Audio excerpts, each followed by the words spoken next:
কি গাছটা চেনা চেনা মনে হচ্ছে? আচ্ছা, আমরা একটু নিচ থেকেই তাহলে দেখি গাছটা কত সুন্দর এবং প্রকাণ্ড একটা কাণ্ড নিয়ে এখানে গড়ে উঠেছে। উপর দিক থেকে আমি যদি দেখতে পাই তাহলে হচ্ছে এই দিকে সুন্দরভাবে ছাঁটাই কাটাই করে একটা ব্যালেন্সড একটা শেপে আনা হয়েছে। কি গাছ এখনও মাথায় ঢুকছে না?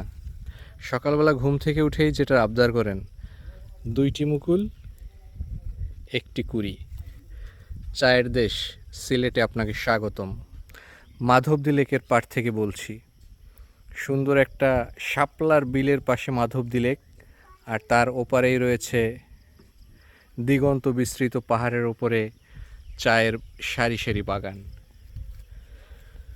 প্রচণ্ড রকমের ভালো এবং মানে মনটাকে ফ্রেশ করার মতো একটা জায়গা। খুবই ভালো লাগছে, সেরকম এনজয় করছি। এরকম একটা সকালে যদি এত সুন্দর একটা জায়গায় থাকা যায়, মানে আপনার মন ভালো হয়ে যেতে বাধ্য। Wow, what a beautiful morning.